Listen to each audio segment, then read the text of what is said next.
The smell of rot invaded Ethan Miller's nostrils even before he fully opened the black plastic bag someone had left on the sidewalk of Jacaranda Lane, that street in the Heights where mansions had electronic gates and cameras that followed his every move, like mechanical eyes judging his existence. His small 10-year-old hands already knew every texture of the rich people's trash, the sharp glass of imported wine bottles, the glossy paper of Swiss chocolate wrappers, the thick plastic of ice cream tubs that cost more than a week's worth of food for his family. He dug his fingers between leftovers that still smelled of expensive spices and pulled out 3 empty, sparkling water bottles, the green glass ones that were worth 10 cents each at Mr. Henderson's junkyard. 30 cents could buy 2-day-old bread rolls from Beth's bakery, 2 rolls that would keep his sister Lily alive for another day, because hunger was like that. Not something abstract you read about in school books he never attended, but a concrete pain that gnawed at his stomach every morning when he woke up in the plywood shack where 7 people shared 100 ew, and 30 square feet of dirt floor covered with cardboard to hide the dampness that rose up and rotted everything. He tucked the bottles into the worn cloth sack he carried on his back and looked up at the 20-story mirrored building that reflected the gray, polluted sky. And there on the top floor, through the tinted glass, he could see her silhouette, Isabella Vance, the woman who had destroyed his family with the signature of a Mont Blanc pen that cost more than 3 months, rent on the house where they used to live before being thrown out like trash you toss on the street without a second thought. Ethan, come on. I have to pee and I can't hold it anymore. Lily's thin voice cut through his thoughts, and he turned to see his 7-year-old sister squeezing her skinny legs, covered in a pair of boys' shorts 3 times too big for her, a hand-me-down from someone who took pity and left old clothes at the door of Mrs. Gloria's church. Lily's eyes were too deep in her small head, and her chapped lips bled at the corners when she tried to smile, but she still smiled. That was the part that tore Ethan apart inside every single day, how she could still manage to smile when life gave her no reason to. There's a public restroom over in the park, he said, taking her hand, which was just bone-covered by skin far too thin. Come on, let's go quick before the guard kicks us out. They ran along the sidewalk, and Ethan felt the eyes of people in clean clothes and shoes without holes following them, with that mixture of pity and disgust he knew so well. Pity because they were children, disgust because they were poor, dirty, smelling of garbage and sweat, but he didn't care anymore. He had learned a long time ago that shame was a luxury for those with a full stomach. The hungry can't afford to be ashamed of anything. The park was empty, except for a homeless man sleeping under an old newspaper and 2 private security guards from a nearby condo smoking cigarettes and laughing at something on their phones. Ethan took Lily to the public restroom that reeked of old urine and cheap disinfectant. He waited outside, counting the seconds, because leaving Lily alone anywhere was too dangerous in this city, where children disappeared and nobody looked for them when they were poor children. When she came out, wiping her hands on her own clothes because there was no paper towel or soap, he grabbed the tattered backpack he always carried and took out the only thing of value he owned, a Bible the size of his palm, its synthetic leather cover already peeling at the edges, its pages yellowed and loose. It was a gift from Mrs. Gloria, on the day he turned 7 and decided he wanted to know this Jesus everyone at church talked about. Let's pray, he said, and Lily sighed that tired sigh of someone who had done this 1,000 times but obeyed, because Ethan was older, and also because deep down, she still believed that prayers worked even when life proved otherwise every single day. They knelt right there on the dirty park sidewalk while the security guards watched them, laughing quietly and making comments that Ethan pretended not to hear. He closed his eyes and began, Lord Jesus, I know you're busy taking care of so many people in the world, but I need to ask again for Mrs. Isabella Vance, that woman who lives in the building over there. She took our house, and because of her, my dad left out of shame because he couldn't protect us. Because of her, my mom cries every day and is getting thinner and weaker. Because of her, Lily and I have to pick through trash so we don't starve. But you said in the Bible that we have to love even those who hurt us, so I'm praying for her. Touch her heart, Jesus. Make her see that her money won't save her from anything. Only you can save. Amen. Lily repeated the amen in a small voice and wiped her nose, which was always running because she had something in her chest that made her cough at night. Something that needed medicine that cost $150. And they would never have $150, even if they collected trash for 3 straight months without eating a thing. Ethan put the Bible back in his backpack and picked up the cloth sack. They still had 5 streets to cover before the garbage truck came and took away all the bottles and cans that were money disguised as trash. "Let's go, Lily, we have to be fast today," he said, and she followed him, dragging her own sack, which was small but still too heavy for her frail body. The pain of seeing his sister suffer was worse than the pain of his own hunger, worse than the cuts on his bare feet, worse than his back aching from carrying weight all day long. Because Ethan still had hope that one day things would get better for him, but for Lily, so small, so fragile, he was afraid. He was terrified she wouldn't last until the day things got better. 20 stories above them. At that exact moment, Isabella Vance was finishing adjusting the Mikimoto pearl necklace on her thin, artificially tanned neck. Each pearl had cost more than an entire family's annual salary, but she didn't even remember how much she had paid, because numbers lost their meaning when you had so much money that counting became a waste of time. The full-length mirror in her walk-in closet reflected a 53-year-old woman who looked 40, thanks to 17 cosmetic procedures her favorite plastic surgeon had performed over the last 10 years. Her coppery blonde hair fell in perfect waves over her bare shoulders, covered only by the thin straps of a navy blue Versace dress that had cost $45,000 and which she would wear only once, because appearing twice in the same outfit was unacceptable in the social circle she moved in. She picked up her orange Hermes Birkin bag, which had a 2-year waiting list and was worth as much as a compact car. She applied Tom Ford lipstick to lips that were no longer her original lips, but a version enlarged and sculpted by a scalpel, and went down the private elevator that took her directly from the triplex penthouse to the underground garage where her driver, John, was waiting beside the black Mercedes limousine with mirrored windows. "Good morning, Mrs. Vance," John greeted, taking off his cap with that respect mixed with fear that all her employees displayed. She didn't answer, because she never answered greetings from employees. She just got into the car and sank into the beige leather seat, while the cold air conditioning dried the microscopic sweat that the city's heat had dared to produce on her skin. She picked up the Italian leather briefcase where the day's cases were organized. 17 families to evict, 17 obstacles between her and the $120 million profit from the new real estate development that would turn that piece of land on the east side into a luxury condominium. The names were irrelevant. The Miller family, the Cardoso family, the Costa family. Just names on papers that needed to sign eviction notices so she could add a few more million to a bank account that already had so many zeros she herself didn't know the exact amount. "Business is business," she muttered to herself like a mantra she always repeated whenever some remnant of conscience dared to surface. And conscience had been visiting less and less lately, smothered by years of practice in ignoring the suffering of others, like one ignores a television commercial. Something annoying but easily silenced with the press of a button. The car glided through the streets of the Heights toward her office in the financial district, the city's financial heart, where glass skyscrapers competed to see which could get closer, to a sky that was always gray with pollution. Isabella was mentally reviewing her day's schedule when her distracted gaze fell upon the sidewalk, and she saw 2 children, a boy and a girl, dirty, barefoot, hunched over garbage bags like animals searching for food. The sight lasted only 3 seconds before the car turned the corner, but it was long enough for something strange to happen. The boy had looked up at her car, and even through the dark glass, even with the distance, his eyes had met hers. And in those eyes there was no hatred as she would expect from a poor child looking at a rich one. There was something worse.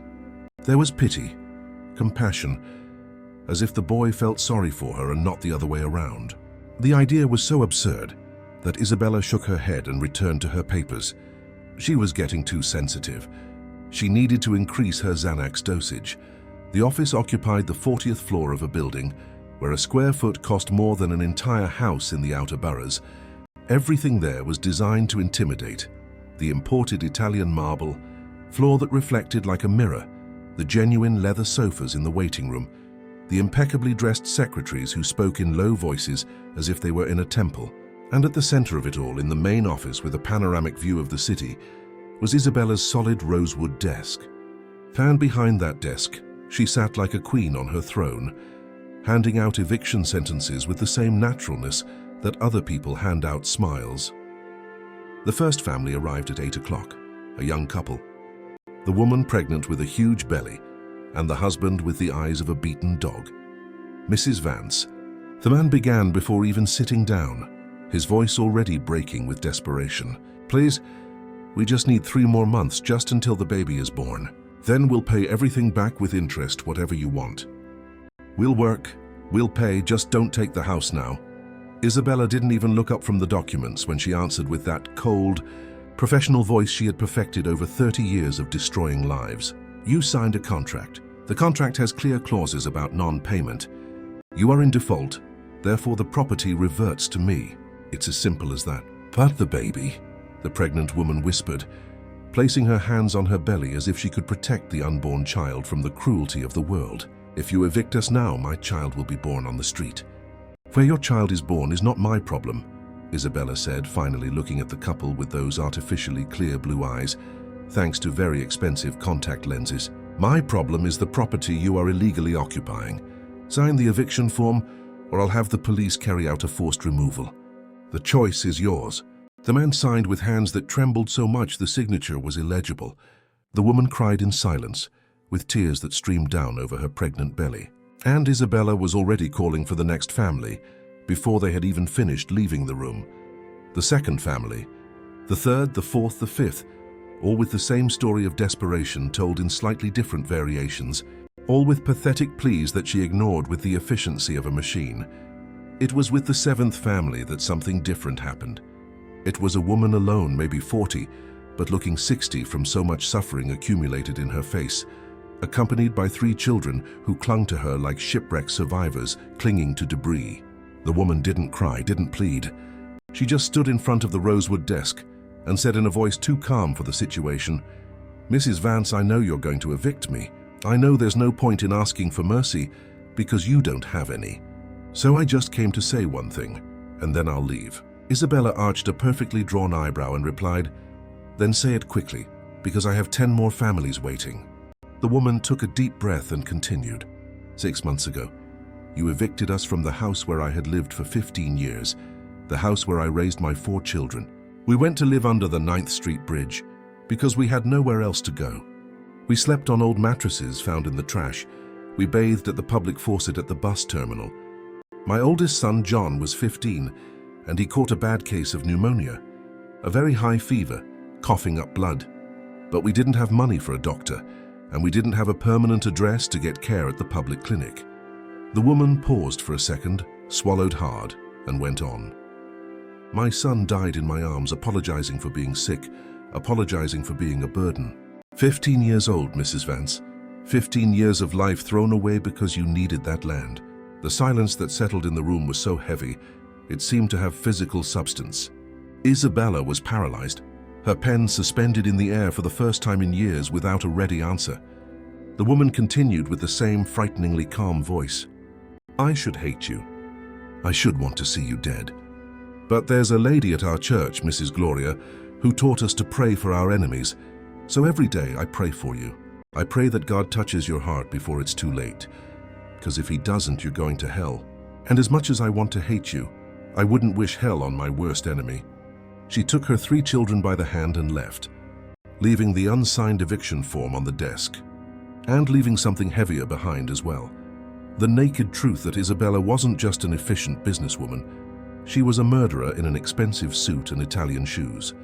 For the first time in a 10-year career of destroying families, Isabella couldn't call the next victim immediately. She sat there staring at the door through which the woman had left, the words echoing in her head like church bells, calling her to a judgment she didn't want to face. You're going to hell. She didn't believe in hell, didn't believe in heaven, didn't believe in anything she couldn't touch, buy, or control. But something in those words had shaken her in a way she couldn't explain, even to herself. She shook her head hard as if she could expel the inconvenient thoughts. Weakness, it was just weakness. And weakness was the only unforgivable sin in the world she lived in.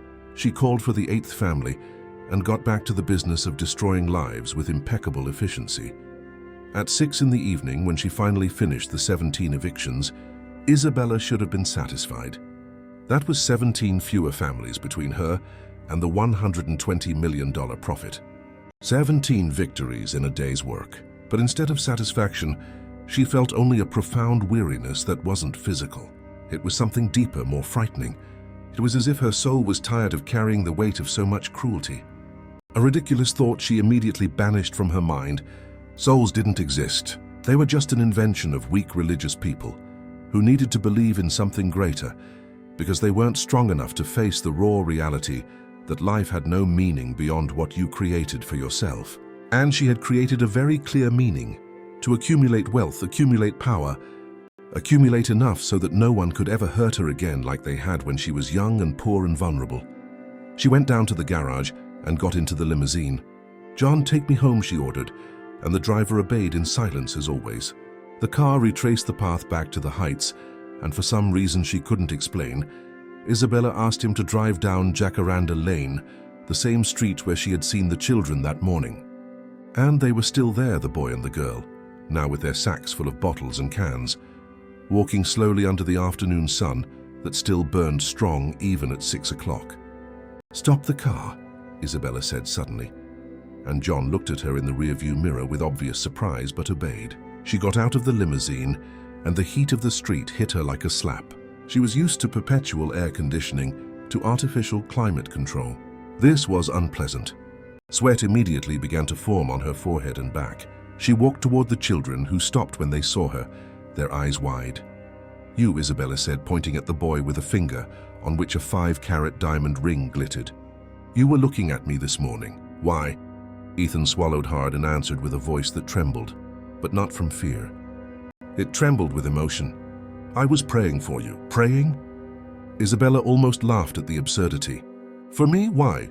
"Because the Bible says to," the boy said with a conviction that was both irritating and strangely moving. "You've hurt a lot of people. You hurt my family too.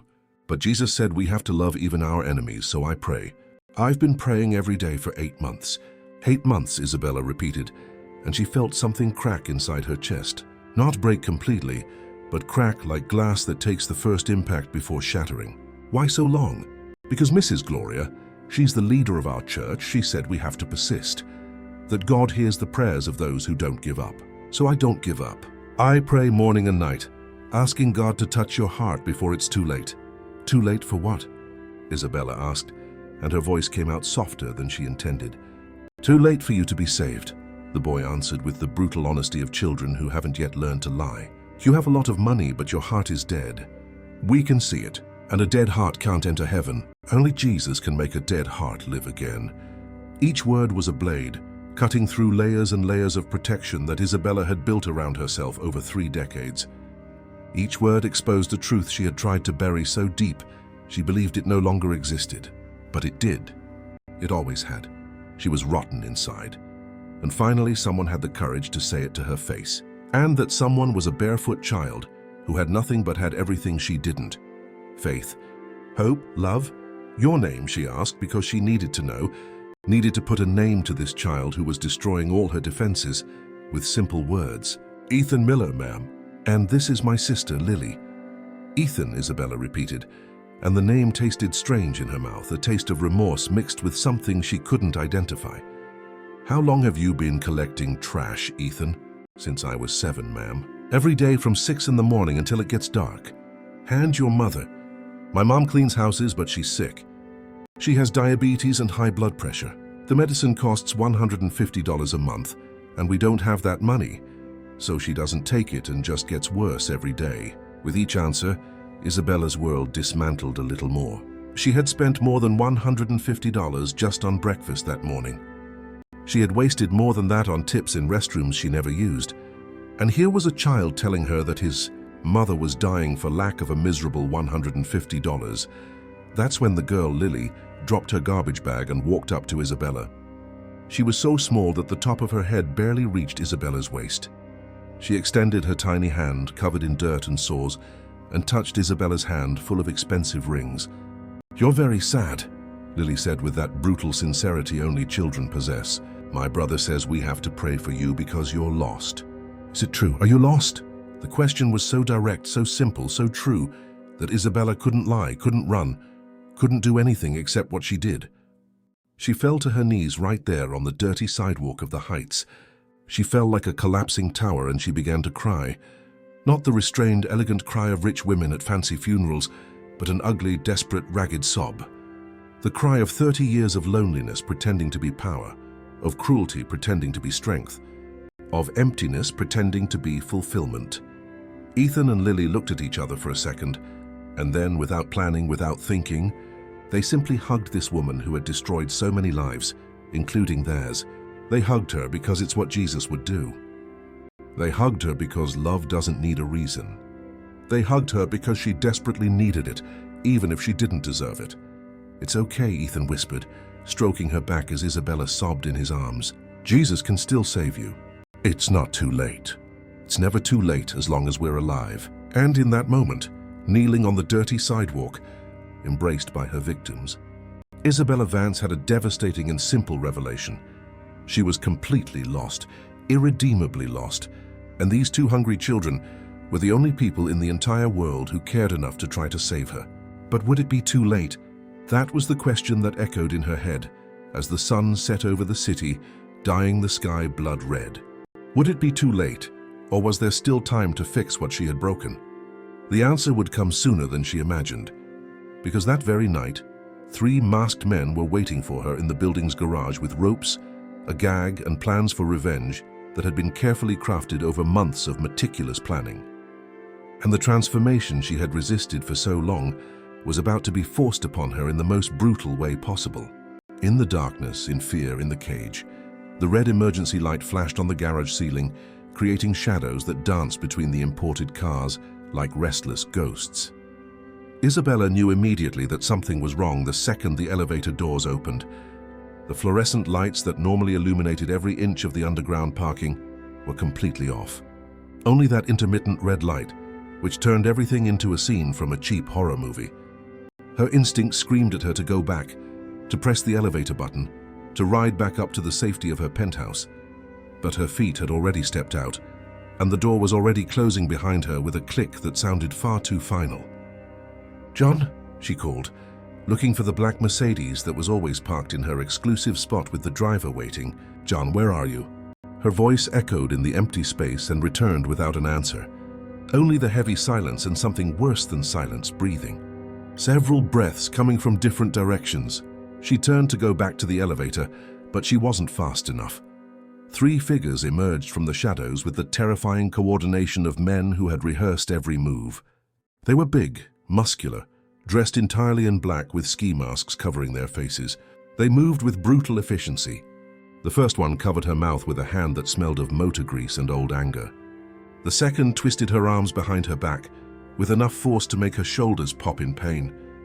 The third snatched the Hermes bag she was clutching, as if it were a worthless rag, and threw it to the ground, where it burst open, spilling her phone, wallet, keys, platinum credit cards, everything scattering across the dirty, oil-stained concrete. Isabella tried to scream, but the hand over her mouth clamped down harder, cutting the sound in half. She tried to bite, but the man's fingers were as thick as ship ropes and didn't move a millimeter. "Quiet!" The voice growled in her ear was deep and filled with barely contained hatred. "Make a sound and I'll break your neck right here, got it?" She stopped struggling because pure terror had seized her entire body, paralyzing every muscle. They dragged her to an old, rusty Ford van parked in a dark corner of the garage. The side door was open, revealing an empty interior except for ropes, duct tape, and a nauseating smell of mildew mixed with something worse. The violence with which they threw her inside made her head hit the metal hard enough to see stars dancing in her vision. Before she could recover from the impact, they tied her hands with a coarse rope that burned the delicate skin that had never known manual labor. They tied her feet, put a blindfold over her eyes and a gag in her mouth. Panic exploded in her chest like a bomb of despair. She was completely helpless, completely vulnerable, completely at the mercy of men who obviously hated her enough to plan this with meticulous care. The van door slammed shut. The engine started with a roar of rust and unresolved mechanical problems. And Isabella Vance, who had spent 53 years building walls of protection around herself, discovered that all those walls were an illusion. In the end, she was just as fragile and defenseless as any of the people she had destroyed. The journey was a nightmare of jolts, sharp turns, sudden accelerations, and abrupt stops. She slammed against the metal sides of the van with every movement, her body being bruised, scraped, broken a little at a time. She tried to keep track of time, but fear disoriented everything. It could have been 20 minutes or 2 hours. The blindfold made it impossible to know anything beyond the growing pain and the terror that consumed every thought. Finally, the van stopped. Doors opened. Brutal hands pulled her out and dragged her across an uneven floor. She stumbled several times, but they didn't let her fall completely, just pulled her harder, hurting her arms. A rusty metal door creaked open, and the smell that invaded her nostrils was so strong she almost vomited into the gag. Mildew, urine, decay, abandonment. The smell of a place where bad things happened, and no one heard the screams. They took the blindfold off, and the reality was worse than anything her imagination had created in the dark. It was an abandoned industrial warehouse. Peeling brick walls revealed the rotting plaster underneath. A rusty tin roof had holes through which the dirty light of distant street lamps filtered in. The floor was packed earth, stained with old oil and substances she didn't want to identify. And in the center, illuminated by a construction floodlight connected to a noisy generator, was a cage. Not a metaphor, not an exaggeration. A real rusty metal cage of the type used for large animals, perhaps 6 feet by 6 feet, a space where one could barely stand up straight. The horror was so intense that Isabella tried to scream through the gag, tried to struggle, tried to do anything to avoid the inevitable. But they were too strong, too experienced, too tired of suffering to feel any pity. One of them opened the cage door, which screeched with the sound of rust and neglect.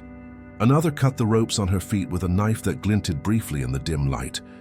The third pushed her inside with a brutal force that sent her sprawling face first onto the filthy floor, covered in years of accumulated grime.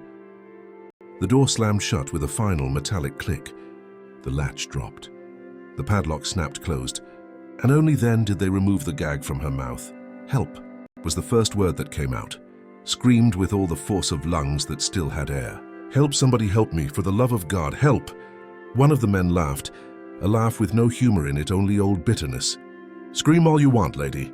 There's no one for 2 miles. Just rats and roaches to hear you. And even if there was someone, you think they'd help a woman who's never helped anyone in her life." Isabella kept screaming because it was all she could do. She screamed until her voice was hoarse, until her throat bled, until she realized the devastating truth. No one was coming. No one knew where she was. No one would even look for her until Monday when she didn't show up at the office. And by then, anything could have happened. She finally stopped screaming and looked at the 3 men through the rusty bars. "Who are you? What do you want? Money? I have money, a lot of money. I can pay you whatever you ask." The leader, identifiable by his stature and the authority in his voice, approached the cage and crouched down to her eye level. "You don't recognize me?" he asked, and there was something in his voice that was familiar, but Isabella couldn't place it. "Take off your mask, you coward," she said, trying to regain some control of the situation through anger. The man laughed again and complied. He slowly removed the ski mask, like someone revealing a long-held secret, and the face that appeared made Isabella's blood run cold. It was Theodore Santos, the brother of the woman who had lost her son to pneumonia, the same man who had been in her office that very afternoon, threatening that she would pay. "Surprised?" he asked, smiling with no joy in his expression. "Theodore," Isabella whispered, and felt her world completely collapse. "Please, I know you're angry, but this is kidnapping. It's a crime. You could go to prison. Angry?" He spat on the dirt floor. "This isn't anger, ma'am. Anger passes. Anger is a temporary feeling. This is justice. Delayed justice, but justice that has finally arrived. You destroyed my sister. You killed my 15-year-old nephew. And you thought you were going to live peacefully in your luxury penthouse, drinking expensive wine while we suffered." The other 2 also took off their masks. Isabella recognized one of them. It was Anthony Ferreira, a construction worker she had evicted 2 years ago, a man in his 40s with calloused hands and tired eyes. The other was younger, maybe 25, his entire face covered in burn scars that pulled at the skin, creating a permanent expression of pain. "This here is Ryan," Theodore said, pointing to the young man. "You don't remember him?" Of course you don't. Why would you? You just signed the papers. But he remembers you. He remembers very well the day he lost his home when he was 16.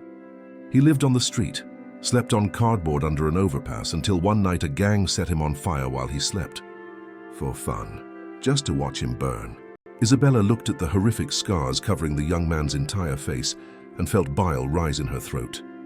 "I'm so sorry," she began, but Ryan exploded, punching the cage with a force that made the metal vibrate. "You don't feel anything. You never have. We were never people in your eyes. We were just numbers, just case files, just obstacles between you and your profit. Do you know how many nights I spent in the hospital without anesthesia because I didn't have insurance? Do you know how much third-degree burns hurt without pain medicine? Do you know anything about real suffering? Or do you only know the suffering of not being able to buy the handbag you wanted?" "I recognize that I was wrong," Isabella said, and the tears began to fall. "I recognize that I did wrong, that I destroyed lives. But this locking me in a cage, this won't fix anything. It won't bring anyone back." "It won't," Theodore interrupted. "You're right. It won't fix anything. It won't bring my nephew back. It won't heal Ryan's burns. It won't give back the years Anthony lost living in a shelter. But you know what it will do? It will teach you. It will show you what it's like to be treated like an animal, what it's like to feel hunger, thirst, cold, fear. It will show you what all those families felt because of you. You're going to stay here for 3 days. 3 days feeling on your own skin what you did to others. And if at the end of these 3 days you're still the same person, then we'll kill you and do the world a favor. And if I die before then," Isabella asked, her voice trembling. "Then you die." Theodore shrugged with studied indifference. "You were already dead inside anyway. We'll just be making it official." The 3 men left the warehouse. The metal door slammed shut with an echo that reverberated through the peeling walls. The sound of the padlock being locked from the outside was like a death sentence being pronounced. And Isabella was left alone in the darkness, broken only by the faint light of the floodlight, which would go out when the generator's fuel ran out. She looked around the cage. 6 by 6 feet of space, barely enough to lie down. A dirt floor covered in filth she didn't want to identify. Rusty bars that hurt her hands when she tried to grip them, and nothing else. No water, no food, no bathroom. Nothing that separated her from a caged animal. The first night was the worst experience of her life, not because of the cold that seeped into her bones through her thin Versace dress, not because of the hunger that began to gnaw at her stomach after hours, not because of the thirst that made her tongue begin to swell. The worst part was the silence, a silence so complete and absolute that she could hear her own heart beating too fast in her chest. She could hear the rats scurrying in the walls and on the roof, making scratching sounds that were terrifying in the darkness. She could hear the wind whistling through the holes in the rusty tin. She could hear her own mind screaming truths she had spent 30 years trying to silence. For the first time in decades, Isabella had absolutely no distractions, no work to hide behind, no television to fill the void, no phone to pretend she had friends, no pills to sleep and forget, no wine to dull her conscience, nothing but herself, and the thoughts that came like relentless waves crashing against rocks. Every family she had evicted paraded through her mind with cruel photographic clarity. Every crying child, every pleading mother, every defeated father. Faces she had never truly looked at were now impossible to ignore, impossible to forget, impossible to forgive. "God forgive me," she whispered into the darkness, but her voice came out so weak it was barely audible. "God, if you exist, if you're listening, forgive me for what I've done. Forgive me for being a monster." No voice answered. No divine sign appeared. There was only the silence and the rats and the cold that grew worse as the night wore on. She tried to sleep, but it was impossible. The floor was too hard, too cold, too damp. Every position was uncomfortable. Every movement made the rusty bars press against her body, creating new pains. The hours dragged on with torturous slowness. Each minute seemed to last an eternity. She didn't know if dawn had come, or if it was still night because the warehouse had no windows, only those holes in the roof that let in just enough light to be unsure of the time. The thirst became unbearable. Her tongue was stuck to the roof of her mouth. Her lips cracked and bled. Her head throbbed with a pain that grew worse with each passing hour. It was on the second day, or at least she thought it was the second day because she had seen bright light coming through the holes in the roof and then seen it darken again, that the men returned. They came in making noise on purpose, talking loudly, laughing, carrying paper bags that smelled of food, pulled pork sandwiches that made her mouth water involuntarily, cold sodas sweating condensation down the bottles, bags of chips that they ate slowly, chewing every bite in front of her with exaggerated pleasure. "Thirsty?" Theodore asked, opening a bottle of cold mineral water with droplets running down the clear plastic. "Please?"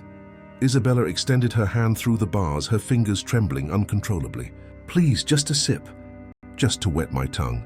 He drank the entire bottle in large, noisy gulps, then threw the empty bottle near the cage, close enough for her to see the plastic, still wet inside, too far to reach even if she stretched her arm until her shoulder ached. "This is how those families felt," Theodore said, looking at her with no pity in his eyes. "Seeing wealth right there, so close you could almost touch it, but always too far to reach. Seeing other people have everything while they had nothing. Do you understand now? Do you understand what it is to have a desire that can never be satisfied? A hope that can never be realized?" They ate and drank everything in front of her, then left, taking the leftover food they could have left but took on purpose. Another calculated form of psychological torture. Isabella tried to lick the dew that formed on the metal bars during the night. She managed maybe a tablespoon of water that tasted of rust and mildew. It wasn't enough. Not nearly enough. Dehydration began to do strange things to her mind. She saw hallucinations. Her mother, dead for 20 years from cancer, appeared sitting on the other side of the cage. "Daughter," her mother said, shaking her head with infinite sadness, "what have you become? What happened to my little girl?" "I just wanted to be strong, Mom," Isabella cried, talking to the hallucination because it was all she had.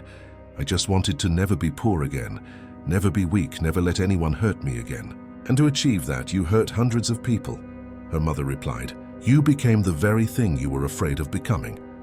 You became the monster." The vision disappeared, leaving Isabella alone again. It was on the afternoon of the second day that she heard something different from the heavy footsteps of the men. It was small, light steps. A child's steps coming from outside the warehouse. "Is anyone there?" a familiar childish voice called out. And Isabella recognized it immediately. It was Ethan, the boy who collected trash. The boy who had been praying for her for 8 months. The boy who had hugged her on the sidewalk when she broke down. "Yes," she managed to scream with a hoarse voice that barely worked. "Yes, I'm trapped in here. Help me, please, help me." The warehouse door creaked open. Afternoon light flooded the dusty space, and silhouetted against that light was the small figure of Ethan, carrying his garbage sack on his back. "Mrs. Vance," the boy whispered, shocked when he saw her inside the cage. Her state was terrible. The Versace dress was torn and covered in filth. Her impeccable hair was matted with sweat and dirt. Her made-up face was smeared and grimy. Her always manicured hands were cut and bleeding from gripping the rusty bars. "Ethan?" Isabella extended her trembling hands through the bars. "Ethan, thank God it's you. Get me out of here, please." The boy dropped his sack and ran to the cage. His eyes filled with tears when he saw up close what they had done to her. "What did they do to you?" "Who did this?" "They locked me up," Isabella whispered. "It's been 2 days, I think. I don't know how long anymore. I'm dying of thirst, Ethan, really dying." Without hesitating for a second, the boy ran out of the warehouse. Isabella heard the sound of a faucet being turned on somewhere in the distance. He returned minutes later, carrying an old 2-liter soda bottle filled with dirty water that tasted of rust. But it was water. He passed the bottle through the bars, and Isabella grabbed it with desperate hands. She drank as if she had never drunk anything in her life. She drank until she threw up because her empty stomach rejected it. She drank more after her stomach settled. She drank until the bottle was half empty. "Slowly, ma'am," Ethan said gently. "If you drink too fast, you'll get sick." When she finally stopped, Isabella looked at this 10-year-old boy who had every reason in the world to leave her there to die, but had brought her water. "Why?" she asked. "Why are you helping me after everything I've done?" Ethan took the small Bible from his pocket and opened it to a page he clearly knew by heart. Luke 6, verse 35, he read, "But love your enemies, do good to those who hate you." "You're my enemy, ma'am, but I'm doing good for you because Jesus commanded it." "I don't deserve this," Isabella sobbed. "No one deserves God's grace," Ethan said, with a wisdom impossible for someone so young, "but he gives it anyway. So I do too." He searched his pocket and took out something wrapped in old newspaper. It was half of a hard homemade bread roll, probably days old, but it was food. "This was supposed to be my lunch," Ethan said, breaking the bread in half. "But you need it more than I do." "No, Ethan," Isabella protested. "You're too thin. You need to eat." "Jesus multiplied loaves once," the boy smiled. "Who knows, maybe he'll multiply this one too." He passed the bread through the bars, and Isabella took that hard piece that was worth a few cents. She took it and cried because it was more valuable than any $1,000 meal she had ever eaten in a Michelin-starred restaurant. She cried because it came from someone who had nothing but was giving everything. She cried because she finally truly understood what sacrificial love was. "Ethan," she said between sobs, "how do I get out of here?" "Can you open the padlock?" The boy examined the old rusty lock. He picked up a piece of wire from the floor and tried to force it, but his small hands trembled too much from hunger and exhaustion. "I can't," he cried, frustrated. "I'm not strong enough. It's okay," Isabella said, holding his hand through the bars. "You've already saved me. You gave me water and food and hope. You've done more than anyone." "But I have to get you out of here," Ethan insisted. "If I leave to get help, they might come back and take you away. And if I stay here and do nothing, you could die." "Then stay with me," Isabella said, pulling him closer. "Just stay here with me so I'm not alone." "Can you do that?" Ethan nodded, drying his tears. He sat on the ground outside the cage, leaning against the bars. Isabella sat on the inside, their backs touching through the cold metal. And there they stayed in silence for a few minutes. A millionaire and a trash picker, oppressor and oppressed, destroyer and destroyed, united by the most unlikely and powerful thing in the universe, unmerited grace. "Ethan," Isabella whispered, breaking the silence, "tell me about Jesus, tell me everything you know." And the 10-year-old boy, exhausted and hungry but filled with unshakable faith, began to speak of a God who descends to the lowest, who seeks the lost, who offers forgiveness to the unforgivable, who turns monsters into humans again. And for the first time in 30 years, Isabella Vance desperately wanted to believe. But her faith would be tested much sooner than she imagined. Because familiar voices were approaching the warehouse, the heavy footsteps of men with old anger. The kidnappers were returning, and finding Ethan there would mean terrible danger for them both. "Hide," Isabella whispered, pushing the boy. "Go quick, hide!" But it was too late. The door swung open, and Theodore entered, followed by the other two.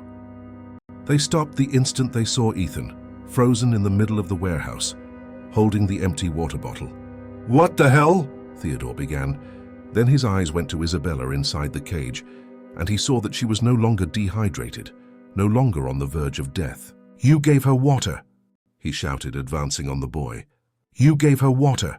Ethan couldn't answer, just clutched his small Bible to his chest like a shield. Theodore grabbed him by the arm and lifted him off the ground.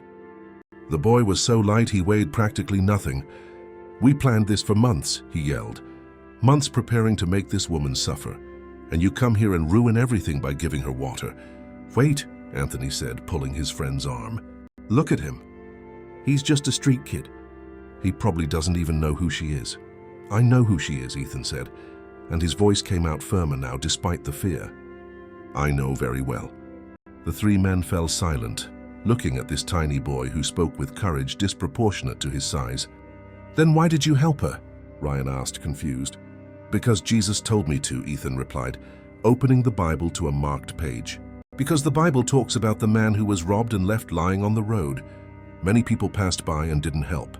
But the Samaritan, who was considered an enemy, stopped and took care of him." He looked at Isabella with eyes full of tears, but also of unshakable conviction. "Mrs. Vance is my enemy. She took my house. My dad left because of her. My mom is dying because of her. But when I saw her suffering, I couldn't not help. Because that's what Jesus would do." The silence that fell over the warehouse was so heavy, it seemed to have physical weight. Theodore slowly let go of Ethan's arm. He looked at the boy as if he were seeing something impossible. You're one of her victims?" "I am, yes. And even so, I pray for her every day," Ethan said. "For 8 months I've prayed, asking God to touch her heart. And today, when I was passing by collecting trash and heard her asking for help, I knew God had sent me." Anthony sat down heavily on an old crate, running his hands over his face. "This doesn't make any sense," he muttered. "None of this makes sense." "Yes, it does." a female voice said from the doorway. Everyone turned, startled. It was an elderly woman, maybe 70, leaning on a wooden cane. But there was something about her that radiated an authority that didn't come from physical strength, but from a character forged in overcome suffering. "Mrs. Gloria," Ethan exclaimed, running to her. The old church teacher walked in slowly. Surveying the warehouse, the cage, Isabella inside it, the three armed men. "I followed Ethan," she explained calmly. "When he ran off saying he heard someone who needed help, I knew something was wrong, and I was right." "Get out of here, old woman," Theodore said, but his voice no longer had its initial aggression. There was something in Mrs. Gloria's presence that was automatically disarming. "I will not," she answered firmly. "Not before I say what I came to say." She walked until she stood between Ethan and the men, as if her frail body could protect the boy. "Theodore Santos," she said, and the man took a step back, surprised she knew his name. "I knew your sister. I was at your nephew John's funeral. I saw your pain and I understand it. I understand it more than you can imagine." "Then don't judge me for seeking justice," Theodore said. But it sounded more like a plea than a statement. "This is not justice," Mrs. Gloria said softly. "This is revenge, and revenge has never healed anyone. It only opens new wounds. She killed my nephew. She caused his death, yes, just as she caused hundreds of other tragedies. But look at her now." She pointed to Isabella in the cage. "Look, really look. What do you see?" Theodore looked, and for the first time he truly saw. Isabella was completely broken. Not just physically, though she was unrecognizable, but there was something in her eyes, something that wasn't there before. Real, genuine, devastating remorse. "She's broken," Mrs. Gloria continued. "You've already gotten what you wanted. She suffered," she understood, and now she needs a choice." "What choice?" Anthony asked. "The choice to get up and fix what she broke, or to die here without ever having the chance to do differently." Mrs. Gloria approached the cage and looked Isabella directly in the eyes. "Do you believe in God?" Isabella was silent for a long moment, then said in a broken but honest voice, "I don't know. I want to, but I don't know how." "Start by admitting what you've done," Mrs. Gloria said. "Everything, no excuses, no justifications." Isabella looked around at the three men who had every reason to want her dead, at Ethan, who should hate her but loved her, at Mrs. Gloria, who looked at her with something that seemed like hope. And then, for the first time in 53 years, Isabella Vance told the complete truth without filters, without protection, without lies. "I destroyed hundreds of families," she began, her voice trembling but steady. "Not because I had to, not out of necessity, but out of greed, out of fear, out of wanting to be so powerful that no one could hurt me again like they hurt me when I was young and poor and weak." She looked at Theodore. "Your nephew John, 15 years old, died of pneumonia because you had nowhere to live because of me. I remember the case file. I remember signing the papers and not thinking twice. You were just numbers, just obstacles between me and my profit." She looked at Anthony. "You too, 2 years ago. You had 3 small children, and I took your home in the middle of winter because the land was worth more empty than with you in it." She looked at Ryan. "And you? I don't remember your face, and that's even worse, isn't it? So insignificant that I don't even remember. But you remember me. You remember every scar, every day of suffering on the streets because of me." She fell to her knees on the filthy floor of the cage, crying uncontrollably. "I am a monster. I am everything you said and worse. And if you want to leave me here to die, I deserve it. I deserve every second of this suffering." The silence was broken by an unexpected sound. Crying. Ryan was crying. The young man with the burned face, who hadn't cried since the day of the attack, was crying. "I'd waited 9 years to hear that," he whispered. 9 years wanting someone to admit it, for someone to acknowledge that I existed, that I mattered. He knelt on the other side of the bars. "I was 16. I was a good student. I wanted to be an engineer. I had a girlfriend. I had a future. And you signed a piece of paper and it all ended." "I know," Isabella said, "and I'm sorry isn't enough. It will never be enough." "No," Ryan agreed. "It's not." He paused for a long time. "But it's a start." "A start?" Theodore exploded. "Are you kidding me? Her admitting it doesn't bring my nephew back. It doesn't bring anything back." "It doesn't," Mrs. Gloria said softly. "But revenge doesn't either." "Then what do I do with this pain?" Theodore yelled. and for the first time his voice broke. "What do I do with this hate that's been eating me alive since my nephew died?" "You forgive," Ethan said with brutal simplicity. Everyone looked at the boy. "You think it's easy for me?"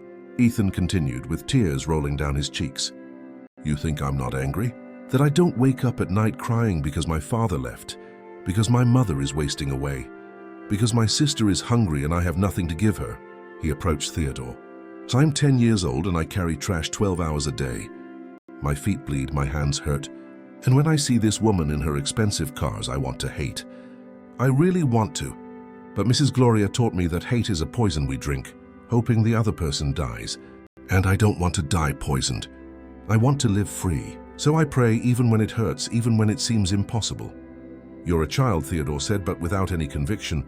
"You don't understand the real world."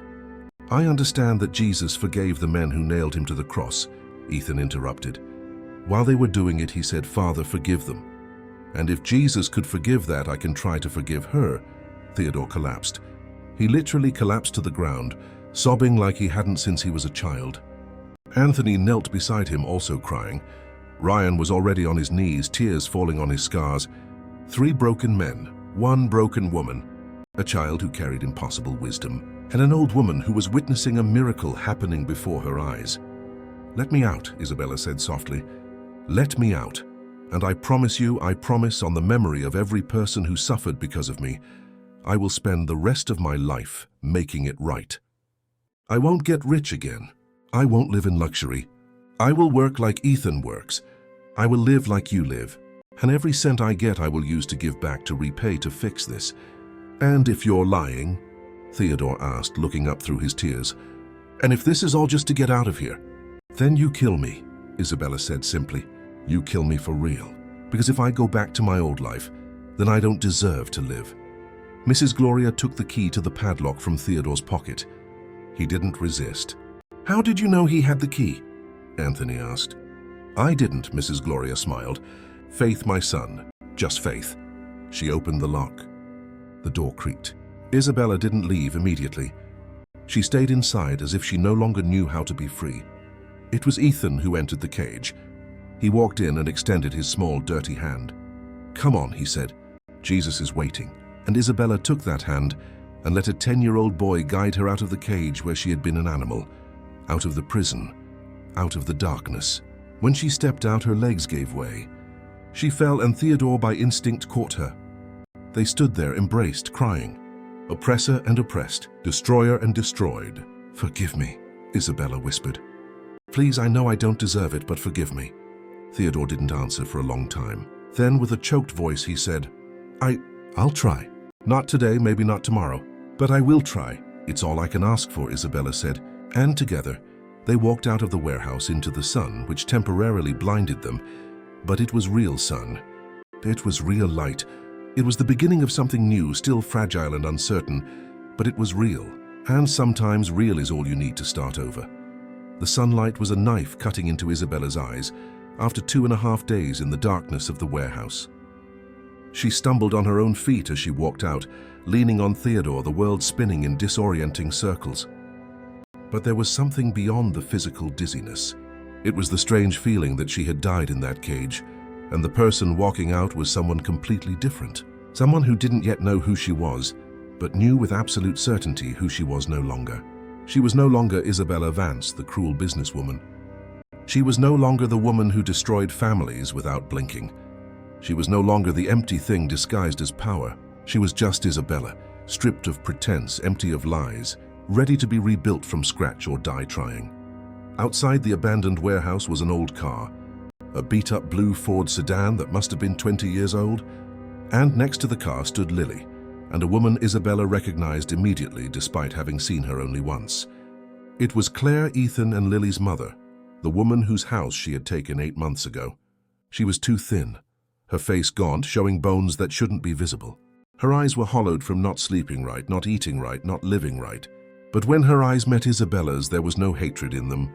There was weariness, yes, sadness, yes, but also something Isabella didn't expect. There was curiosity, as if Claire were trying to understand who this dirty, broken woman was, that her son had risked his life to save. Mom, Ethan ran to her and threw himself into her arms. I found Mrs. Vance. She was locked in a cage, but she's free now." Claire hugged her son with the force of someone who thought they might never see him again, then looked at Isabella once more. "You," she whispered. "You're the woman who destroyed my family." "I am," Isabella said before anyone else could speak. "I'm the woman who signed the paper that took your home, that caused your husband to leave, that is killing you slowly with sadness and sickness. There is no apology I can offer. That would be enough for that." "No," Claire agreed. "There isn't." She paused for a very long time. "But my son prayed for you for 8 months. And if God puts it in a child's heart to pray for someone for that long, it's because there's still hope." She extended her hand. "My name is Claire, and you've already met my children, Ethan and Lily." Isabella looked at that outstretched hand, a thin hand full of calluses from cleaning other people's houses, trembling slightly perhaps from illness, perhaps from nerves. A hand that had every right to be clenched into a fist but was open, offering something impossible. She took the hand and felt it. "Isabella, my name is Isabella, and I will spend the rest of my life trying to deserve this handshake." "You'll never deserve it," Claire said with brutal honesty. "Just as none of us deserve God's grace, but He gives it anyway. So I give it too. Not because you deserve it, but because I choose to give it." Mrs. Gloria came closer, placing a hand on Isabella's shoulder. "You can't go back to your home. Not yet. They'll be looking for you. The police, lawyers, investors, the media. You need time to think without pressure, to decide what you're going to do now." "Where will I stay?" Isabella asked. And for the first time in her adult life, she had no answer, no plan, no control over anything. "With me," Mrs. Gloria said. "I have a small room in the back of the church. It's nothing fancy, but it's shelter." Isabella looked at this old woman who had no reason to help except pure kindness. "Why? Why are you doing this for me?" "Because Jesus didn't come for the righteous," Mrs. Gloria answered. "He came for the sinners, the broken, the lost. And you're pretty lost right now, aren't you?" "I am," Isabella admitted, and the tears returned. "I'm completely lost. Then come, let me show you the way back." They all went together. Theodore driving the old Ford, Anthony and Ryan following on another old motorcycle. Mrs. Gloria in the front seat giving directions. Isabella squeezed in the back between Ethan and Lily, with Claire on the other side holding her daughter's hand. The car rattled through the potholed streets of the city's outskirts, leaving the abandoned industrial zone where the warehouse was, passing through progressively poorer neighborhoods, smaller houses, dirtier streets, until they reached the Warrens, the city's second largest slum, a labyrinth of narrow alleys and wooden shacks stacked on top of each other, climbing up the hillside. Mrs. Gloria lived at the top, a place cars couldn't reach, so they had to walk. Up an uneven concrete staircase, past children playing in accumulated trash, skinny dogs sniffing at leftovers, men sitting at a bar drinking warm beer in the middle of the afternoon, women washing clothes in basins at their doorsteps. And everyone stared at Isabella, because even dirty and broken, she had the air of someone who didn't belong there. She had the posture of someone who had lived her whole life with a straight spine in high heels. She had the skin of someone who had never worked in the sun. She had the hands of someone who had never washed clothes by hand. She was obviously an invader in this territory. The church was at the top of the hill, an unplastered cinder block building with a tin roof and a wooden cross nailed to the front. The walls were painted white, but the paint was peeling, showing the brick underneath. The windows had no glass, only bars to keep thieves out. The door was old wood that creaked loudly when Mrs. Gloria opened it. Inside was simple to the point of being brutal. Rough wooden benches without backs, a cold cement floor, a table at the front serving as an altar with a worn white cloth, a large Bible, and a plastic crucifix. In the back was a small door that led to the little room. It was smaller than Isabella's shoe closet, maybe 6 feet by 6 feet. It had a thin mattress on the floor, a small window without glass, a single light bulb hanging from a bare wire, and nothing else. "You can stay here," Mrs. Gloria said. "It's not luxury, but it's yours for as long as you need." Isabella entered the tiny cubicle and sat on the mattress, which was as hard as wood. She looked around and began to laugh, a hysterical laugh that turned into crying, that turned into sobs, because the irony was too great. She had spent her life accumulating space, a triplex penthouse, a closet the size of an apartment, a garage for 5 cars, and now she had 40 square feet. And it was more than enough. Let her rest. Mrs. Gloria said to everyone who had come up with them. "Tomorrow the real work begins." "What work?" Isabella asked. "The work of rebuilding your life," Mrs. Gloria replied. "The work of paying the debts you owe the world. It won't be easy. It will hurt more than the cage. But if you're serious about changing, then tomorrow it begins." "I'm serious," Isabella said, looking into the old woman's eyes. "I've never been more serious in my life. Then rest, because tomorrow you're going to need your strength." They left, leaving Isabella alone in the little room. She lay down on the thin mattress, and even though she was exhausted, even though her whole body ached, even though her mind was in turmoil, she couldn't sleep. She stared at the stained wooden ceiling, thinking about how she had gotten here, how she had fallen so low. Or maybe, she thought for the first time, maybe she hadn't fallen. Maybe she had finally arrived at the right place, the only place where she could truly start over from zero. Night fell, and with it came the sounds of the slum. Loud funk music playing from a nearby shack, children shouting and playing late into the evening, dogs barking, people talking loudly, people arguing. The constant noise of life happening all around, without filters, without soundproofing. So different from the artificially climate-controlled silence of her penthouse, where the world stayed outside the thick walls. Here the world invaded from all sides, and Isabella realized she had spent decades trying to isolate herself from real life, building her walls higher and higher. And now the walls had fallen, and she was completely exposed, completely vulnerable, completely human. She knelt on the hard floor because she didn't know how to pray any other way. She clasped her hands as she had seen Ethan do. She closed her eyes and spoke. "Jesus, I don't know if you can hear me.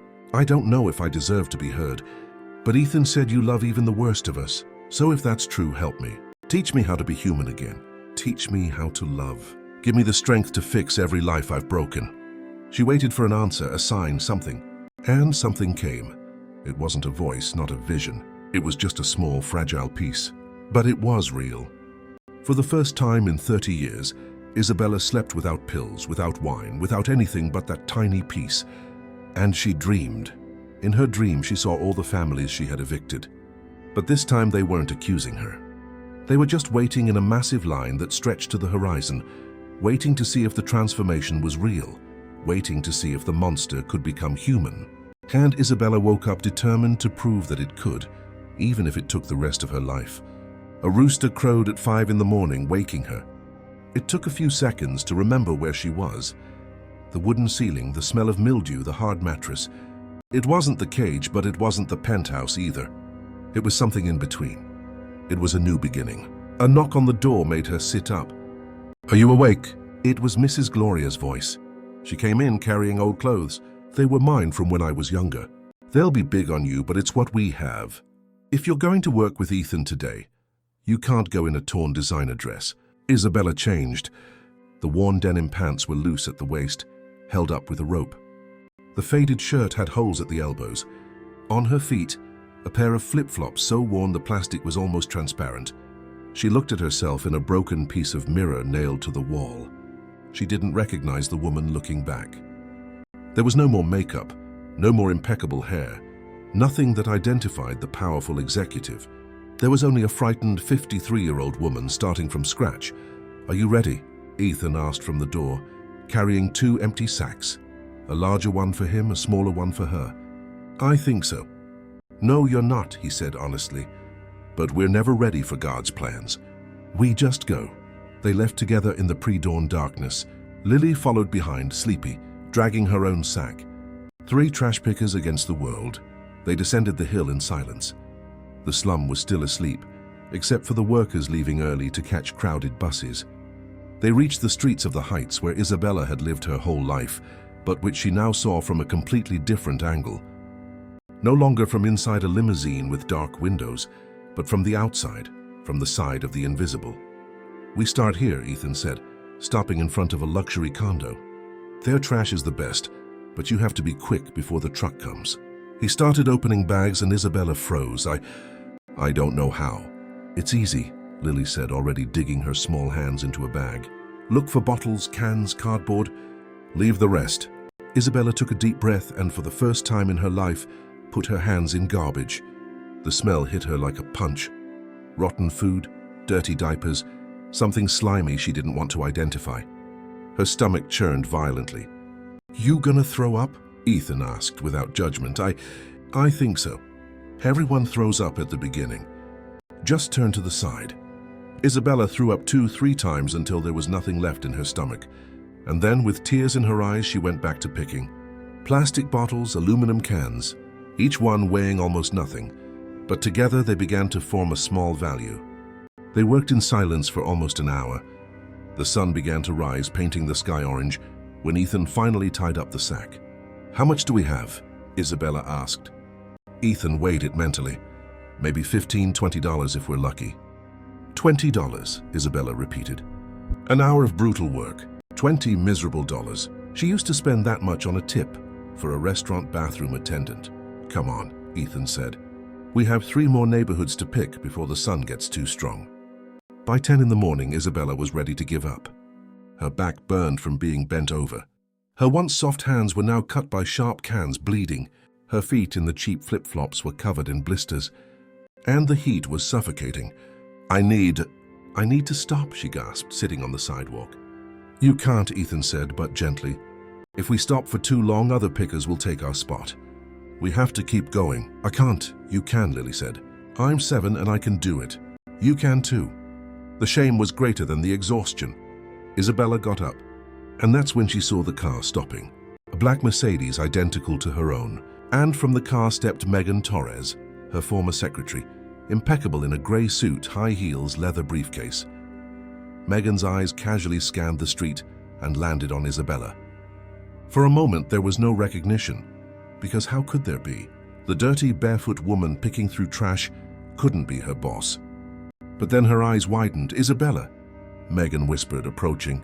"Mrs. Vance, is that you?" Isabella wanted to run, to hide, to disappear. But she stood her ground. "It's me." Megan looked from Isabella to the garbage bags, to Ethan and Lily, back to Isabella. What happened?" "Everyone is looking for you.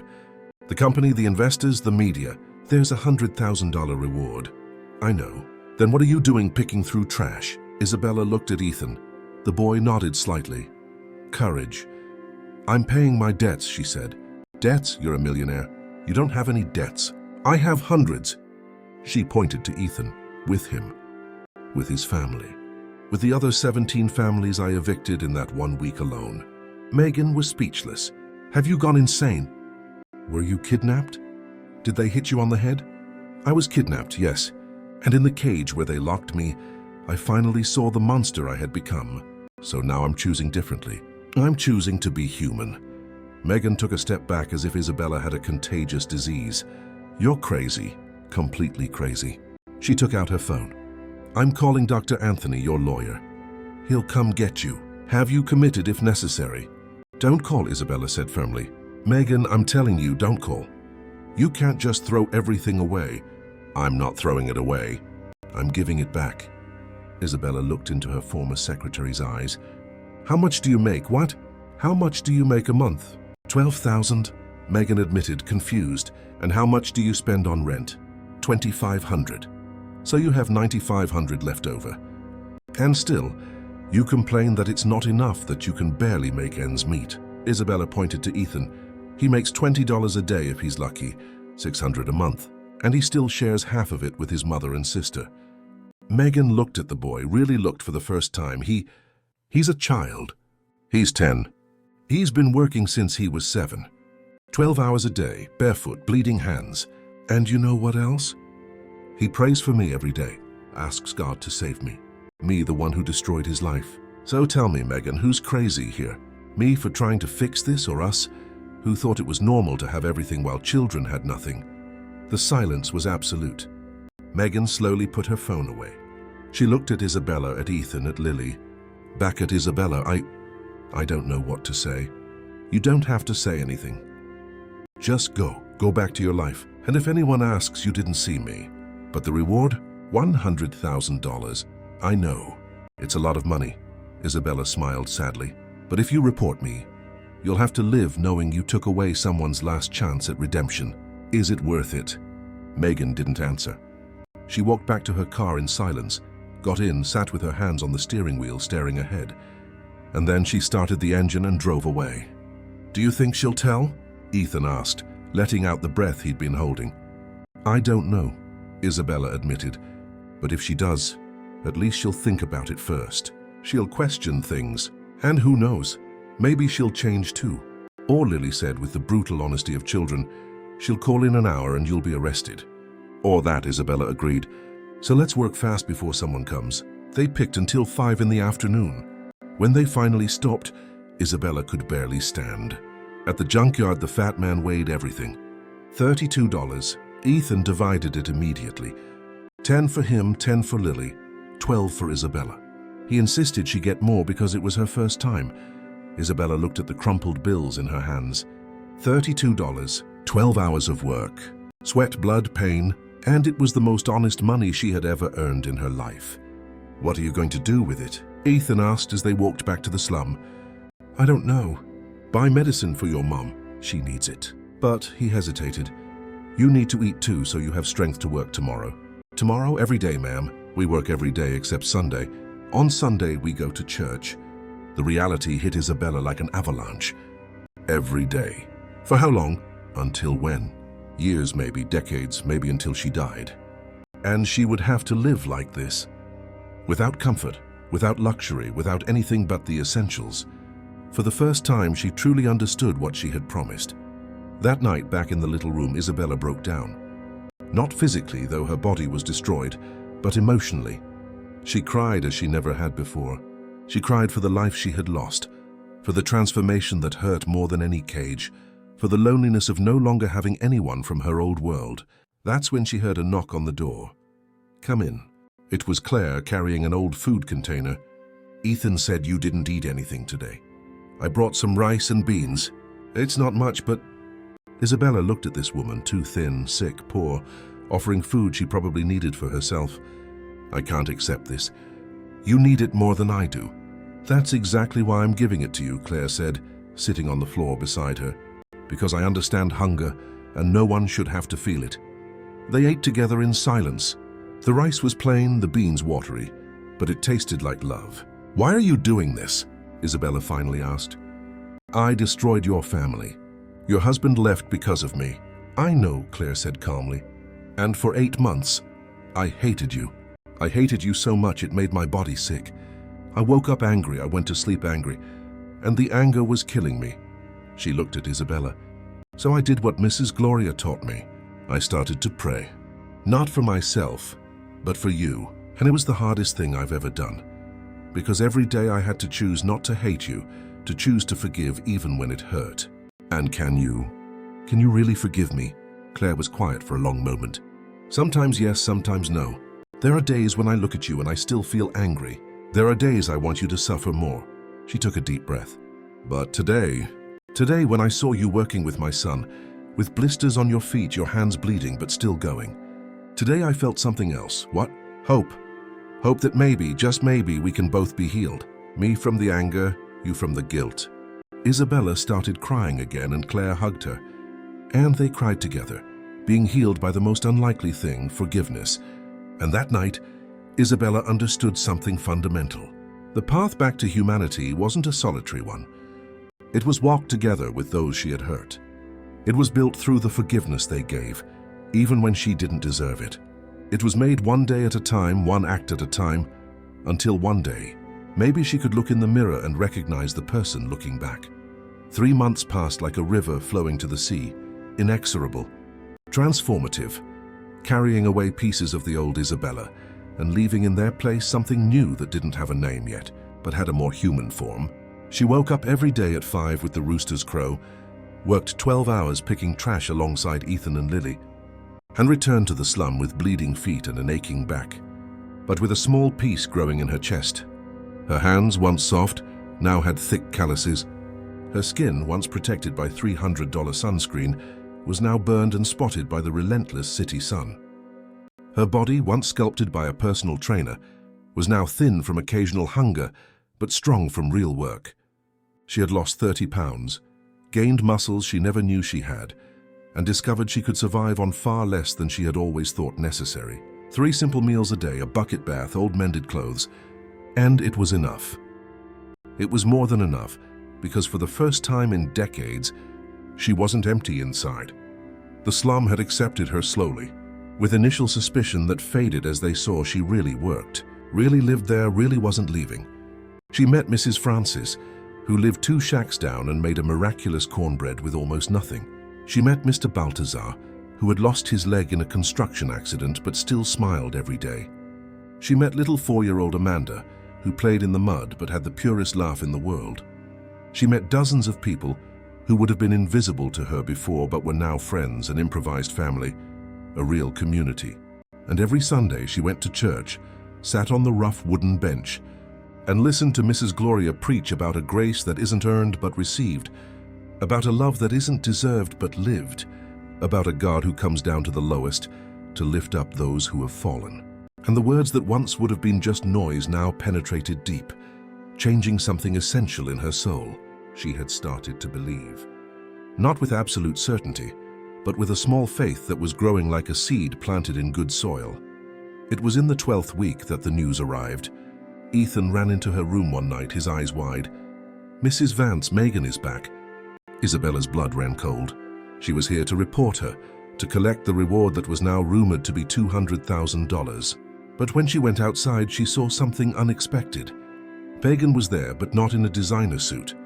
She was in old jeans and a simple t-shirt, carrying bags of groceries. I couldn't forget," Megan said, avoiding Isabella's eyes. "It's been 3 months, and I can't forget what you said. The boy, everything." She put the bags on the ground. "I brought food, rice, beans, oil, sugar, for the community. It's not much, but I wanted to help." Megan paused for a long time. "And I want to work too. I want to help. I don't know how, I don't know for how long. But teach me." Isabella looked at her former secretary and saw in her eyes the same awakening she had felt 3 months earlier. "I'll teach you," she said, smiling through her tears. "We'll teach each other." And that night, as the slum shared the food Megan had brought, as children laughed and adults talked, Isabella realized something extraordinary. The transformation wasn't just hers. It belonged to everyone she touched. Like ripples in a pond, the change was spreading. It was Theodore who brought the news that would change everything. He showed up one Sunday afternoon after the service, a serious expression on his face. "We need to talk," he said, and Isabella felt the old fear return. "What? What happened?" "The company, your former partners, have filed a motion to have you legally declared dead. They say you disappeared, that you were probably kidnapped or killed. They want to divide the assets, dissolve everything." Isabella stood there, processing it. Her company, her empire built over 30 years, was going to be dismantled by people who only wanted the money. "And you?" she asked. "What do you think I should do?" Theodore looked her in the eye. "I think you have a choice. You can go back there, prove you're alive, take back control of everything. Or you can stay here and truly leave it all behind. But if you go back, if you take the money back, how will we know you've really changed? How will we know it wasn't all just an act to get out of the cage?" Isabella felt the weight of the question like a stone in her chest. It was exactly what she feared, that deep down she was still the same person, that 3 months of suffering weren't enough to erase 30 years of cruelty.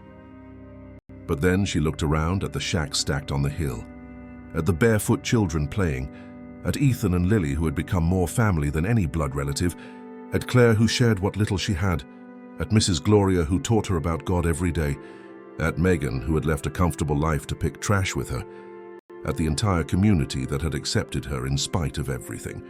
And she realized she had already made the choice a long time ago, when she walked out of that cage guided by a child's hand.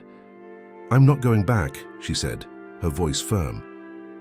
"They can have it all. The company, the money, the assets. I don't want any of it anymore." "But what about the families?" Anthony asked. He had shown up too, along with Ryan. "The 107 families you said you would compensate. How are you going to do that without money?" Isabella didn't have an immediate answer. She had thought she would use part of her fortune to buy them houses, to give back what she had taken. But if she gave it all up, how would she keep her promise? It was Ethan who spoke. "We'll work," he said with that simplicity that solved complex problems. "We'll save money little by little. We'll buy building materials, and we'll build the houses ourselves, with our own hands. It'll take years, decades maybe, but we'll do it." "You're all crazy," Ryan said, but he was smiling. Do you know how much it costs to build a house? How long it takes? We know it's impossible, Mrs. Gloria said, appearing behind them. But we serve a God of the impossible, so we'll start. And when people see what we're doing, when they see that it's real, other people will help. That's how miracles work. They don't happen all at once. They happen little by little, one brick at a time. And that's exactly what they did. Isabella signed the papers, relinquishing her entire fortune. Her partners were shocked that she had appeared, but even more shocked that she had voluntarily given up everything. The media tried to turn it into a scandal, but she refused all interviews. She simply took the documents, signed them, and returned to the slum. And then the real work began. With the $20 a day she earned picking trash, with help from Megan, who donated half her salary, with small contributions from people in the community who gave what they could. Even if it was little, they started saving money.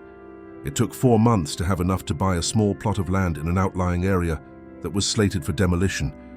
The owner agreed to sell it cheap because the place was going to be torn down anyway. And then they began to build. Isabella, who had never held a shovel in her life, learned to dig foundations. She learned to mix cement. She learned to lay bricks. She learned that manual labor was more dignified than signing papers that destroyed lives. Theodore taught them construction techniques he had learned working on sites. Anthony, a professional bricklayer, coordinated. Ryan carried materials despite the limitations of his burned hands. Ethan and Lily helped however they could, carrying water, passing tools, cleaning the site. The first house took 8 months to complete. It was simple. 2 bedrooms, a living room, a kitchen, a bathroom. Nothing luxurious, but it had a strong foundation, straight walls, and a roof that didn't leak. It was a real home. And when they handed it over to the first family, Mr. Gerald, the 70-year-old man Isabella had evicted, he cried like a child. "It's mine?" he asked, touching the walls as if he couldn't believe it. "It's yours," Isabella confirmed, tears in her eyes. "It's in your name. No one will ever take it away again." The scene was filmed by someone from the community and posted on social media. The video went viral, millions of views in days. The story of the cruel businesswoman who had become a humble builder, who had given up everything to pay her debts one house at a time. And something extraordinary happened. Donations began to pour in. People from all over the country sending money, building materials, offering to help. People who had been touched by the story and wanted to be part of the redemption. Suddenly, the project that was supposed to take decades could be accelerated. It wouldn't be fast, but it would be possible. In 2 years, they built 17 houses, one for each family Isabella had evicted on her last day of work before being kidnapped. It was an emotional ceremony when they handed over the last of those 17. The mother whose son had died of pneumonia received the keys and said something Isabella would never forget. "You can't bring my son back, but you can make sure no other mother loses a child the same way. That is real redemption. Not erasing the past, but building a different future." Isabella hugged the woman and they cried together. They cried for the boy who had died, but also for the hope that was rising from the ashes. In 5 years, they built 62 houses. There were still 45 left to complete the 107 families Isabella had directly destroyed, not to mention the hundreds of others she had evicted over her 30-year career. It would be a life's work, but she had accepted that. She had embraced it, because she finally had a real purpose. Finally, her life meant something more than numbers in a bank account. Ethan grew up in those years, from 10 to 15, from a boy to a teenager, but he never lost his unshakable faith. He now preached in the church on Sundays, taught the younger children, led prayer groups, and continued to pray for Isabella every day, no longer asking God to change her, but thanking Him for the transformation that had occurred. Lily grew up too, from 7 to 12, and discovered a love for learning. Mrs. Gloria had gotten her a scholarship to a private school. She was the best student in her class. She wanted to be a doctor, to care for poor people who didn't have access to health care. Claire had improved greatly. With regular medication donated by a pharmacy that was moved by the story, with enough food, with renewed hope, she had gained weight, recovered her strength, and started to smile genuinely again. And her husband, the man who had left in shame when they lost their home, had come back. He had asked for forgiveness, and together they were rebuilding their family. Megan had become Isabella's right-hand woman on the project, coordinating donations, organizing volunteers, managing the construction. She had found a purpose she never had in a luxury office.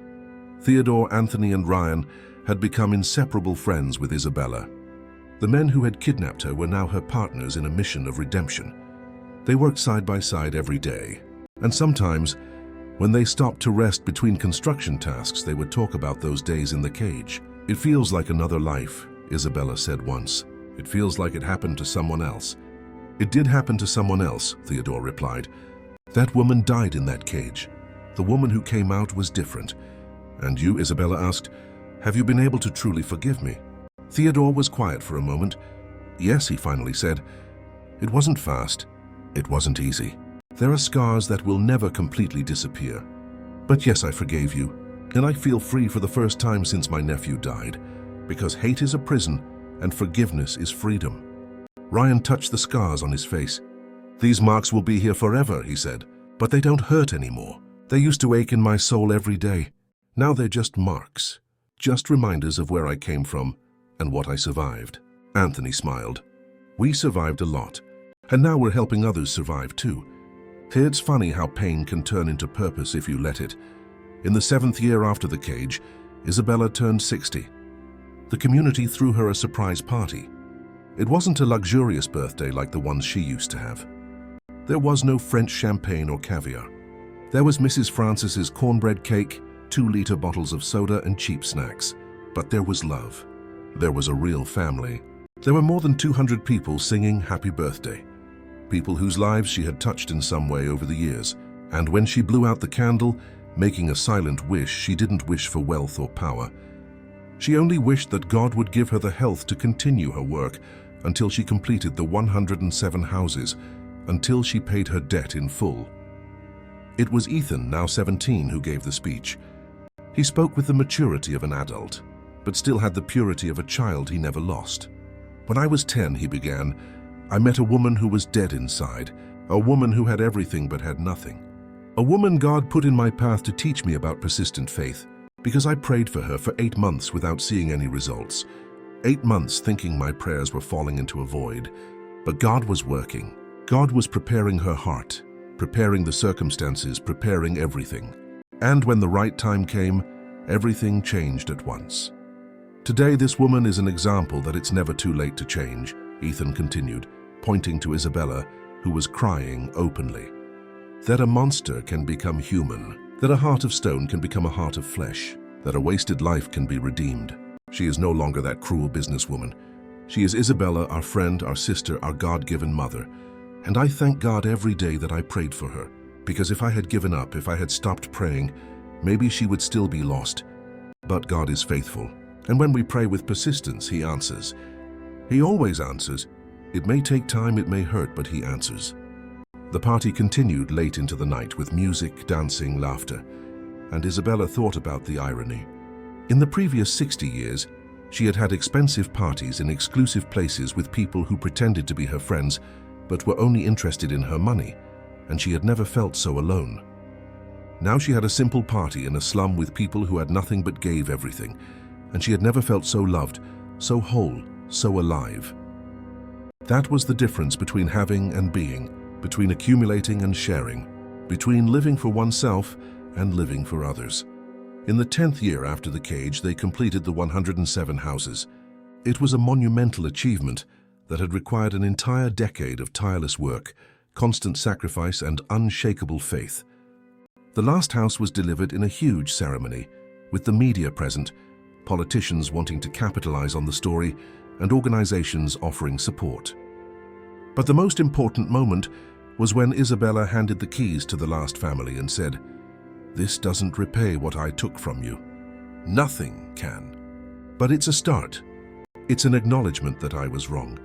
It's an attempt to do differently. And I hope that you can look at these houses and see not just bricks and cement, but see love, see forgiveness, see redemption. See that God transforms things even when it seems impossible." The family embraced her, and it wasn't an obligatory hug. It was a genuine hug of gratitude and forgiveness. After the ceremony, Mrs. Gloria pulled Isabella aside. "You did it," she said, smiling. "The 107 houses. The promise fulfilled." "Yes," Isabella replied, but not with relief, with something more like melancholy. "And now, what do I do now?" Mrs. Gloria laughed. "Now you continue, child. Do you think those were the only families who need a home? Do you think the work is done? No, the work is never done as long as there are people suffering. You've just completed one stage. Now the next one begins." And that's exactly what Isabella did. She continued, but not alone. The project had grown. It had become a non-governmental organization called Redemption House, with dozens of volunteers, corporate partnerships, government support, and regular donations. It was no longer just Isabella building houses to pay personal debts. It was a larger movement that helped hundreds of families, and she was just a part of it, an important part, but a part. She had learned that redemption wasn't an individual journey. It was collective. It was about rising together, transforming together, loving together. In the following years, they built 200 more houses, and each one was a victory against inequality, against injustice, against the system she herself had perpetuated for 30 years. Isabella also went back to school. She got a degree in social work. She wanted to understand theoretically what she already knew in practice. She wanted better tools to help. She graduated at 65, the oldest student in her class, but also the most dedicated. Her thesis was on redemption through social work, on how people who have caused harm can become agents of healing. It was published and became a reference. Ethan went to seminary. He wanted to be a pastor, to dedicate his life to teaching about the God who transforms, about faith that persists, about love that redeems. He preached every Sunday, and the churches were always packed because he had the authority of someone who had lived what he preached. It wasn't theory. It was testimony. Laura fulfilled her dream of becoming a doctor. She got a full scholarship to a state university. She studied during the day and helped in the community at night. She had an improvised clinic in the church building where she treated people for free, saving lives just as her mother's had almost been lost. Claire had become a community leader. She organized the women, taught crafts, sold the products, and used the profits to improve the slum. She was respected by everyone. Megan had completely left the corporate world. She had moved to the slum, lived in a simple shack, and worked full-time at Redemption House. And she was happier than she had ever been. All these people had been transformed by the same event, by the cage that had broken Isabella, but in the process had broken the barriers between rich and poor, between oppressors and oppressed, between the haves and the have-nots. When Isabella turned 70, they had already built 500 houses, helped thousands of families, and created a model that other cities were copying. The cruel ex-businesswoman had become a national symbol of redemption. Her story was taught in schools, in churches, in universities, as an example that real transformation is possible. She received invitations to speak all over the world, but refused most of them because she didn't want to get away from the work. She didn't want the story to become just a story. She wanted it to continue being a life lived every day. But she accepted a few strategic invitations, and she always said the same thing. "I am not a hero. I am not an example. I am just a sinner who received unmerited grace. I was a monster for 30 years. I destroyed hundreds of lives. I caused immeasurable suffering, and nothing I do now erases that. But God gave me a chance to do differently, and I choose to do differently every day. One brick at a time, one family at a time, until the day I die. And when I die, I hope people will look at my life and see not the 30 years of evil, but the 40 years of redemption. See not who I was, but who I became by the grace of God." It was on a Sunday afternoon, right after the service, that Isabella felt a sharp pain in her chest. It was a different pain from the normal aches of age and hard work. It was a pain that squeezed like a fist around her heart. She tried to hide it, but Ethan noticed immediately. "Mrs. Vance, what's wrong?" She tried to answer, but her legs gave out. She fell, and the last thing she saw before passing out was Ethan's worried face above her. She woke up in the hospital 3 days later. She was in the ICU, surrounded by beeping machines measuring her vital signs, and around her bed were all the people she loved. Ethan holding one hand, Laura holding the other. Claire at the foot of the bed, Mrs. Gloria praying softly. Megan, Theodore, Anthony, Ryan, all of them there. The doctor came in and explained in a gentle voice that tried to hide the gravity of the situation. It was a massive heart attack. The heart is very weak. We've done what we can, but... He didn't finish the sentence, but he didn't need to. Isabella understood. How long? She asked. Days, maybe weeks. I'm sorry. The silence that fell over the room was heavy, but it wasn't desperate. Because everyone there understood that death was not the end. It was a passage. Isabella looked around at each face, at each person who had been part of her journey. Don't cry, she said, her voice weak but firm. Don't cry because my life was good. It was hard. It was painful at times, but it was good. I lived 70 years, but only the last 20 were a real life. The first 50 I was dead inside. So I'm not losing 70 years. I'm completing 20 wonderful years. Ethan squeezed her hand tightly. You can't go yet. There's still so much work to do. You all will continue, Isabella smiled. You don't need me anymore. Redemption House is yours now. Keep building, keep loving. Keep showing the world that transformation is possible. And when someone asks how it all started, tell them the story. Tell them about the 10-year-old boy who prayed for 8 months. Tell them about the cage where I finally saw the truth. Tell them about the forgiveness you gave when I didn't deserve it.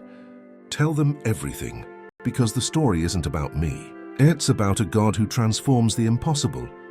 She spent 3 more days in the hospital, 3 days receiving visitors, 3 days saying goodbye to an entire community that paraded through her room despite the ICU's strict rules.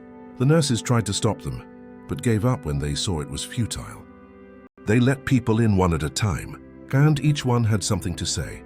Mr. Gerald said the house she built was the first place he had slept in peace after losing his original one. Mrs. Francis said she would never forget the day Isabella started, working with them in the community kitchen. Mr. Balthazar said she had proved that a wooden leg hurts less than a stone heart. Children brought drawings. Adults brought tears. Everyone brought gratitude. And Isabella received it all with the humility of someone who knows she doesn't deserve it, but accepts it, because that's what grace is. Unmerited, but real.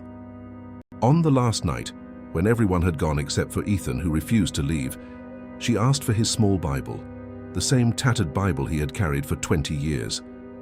She opened it to a random page and read aloud, Matthew 25, verse 40. Truly I tell you, whatever you did for one of the least of these brothers and sisters of mine, you did for me. She closed the book and looked at Ethan. Thank you, she said. Thank you for not giving up on me. Thank you for praying when it seemed useless. Thank you for showing me Jesus. I didn't do anything, Ethan cried. It was all God, it was, Isabella agreed. But he used you. He used your small hands to reach me when I was at the bottom of the pit. He used your faith to give me hope. So thank you. The next morning, as the sun rose painting the sky pink and orange, with Ethan sleeping uncomfortably in the chair beside her bed, with the machines beeping the slow rhythm of a heart that was gradually stopping, Isabella closed her eyes for the last time in this world. There was no fear on her face, no regret. There was peace. The peace of someone who had lived intensely for the last 20 years. The peace of someone who had fixed what she had broken. The peace of someone who had loved and been loved truly. The peace of someone who had found God in the most unlikely places, in a cage, in the hands of a boy who picked trash, in the unmerited forgiveness of people who had every reason to hate. She died as she had been reborn in that cage, broken but not destroyed, humble but not defeated, completely transformed from what she had been. The monitor emitted a continuous tone. Nurses rushed in. Doctors tried to resuscitate her, but it was useless. The heart had beaten its last. Ethan woke up with the commotion, understood immediately what had happened. He knelt beside the bed, holding Isabella's still warm hand, and prayed.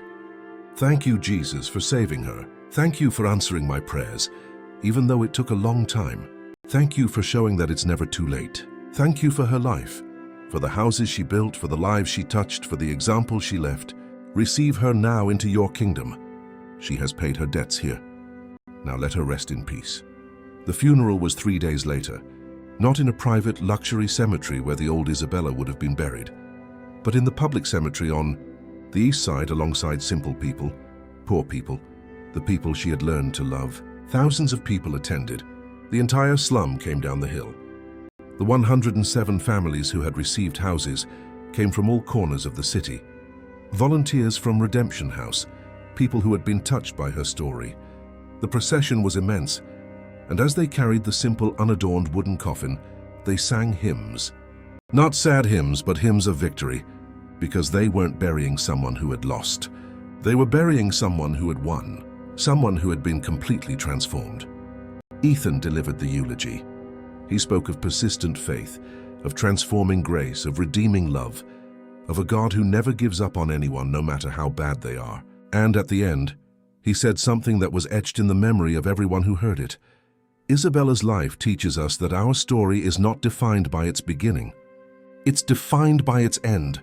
It doesn't matter how many years you lived wrongly. What matters is that you choose to live rightly from now on. She lived 50 years as a monster, but 20 years as a human. And the 20 years won. So if you are listening to this and you think it's too late for you to change, look at her example and understand, it is never too late. God is waiting for you. God wants you. God can transform you completely. He just needs you to surrender, to accept His grace, to let the old you die so the new you can be born. When they lowered the coffin, when they shoveled the dirt over it, when they placed the simple headstone with her name, dates, and a phrase she had chosen herself before she died, I was lost, but now I'm found. Was dead, but now I'm resurrected. Thanks to God and to a boy who never stopped praying, when it was all over and people began to leave, Ethan stayed. He stood there in front of the new grave, looking at the still loose earth. Laura came to stand beside him.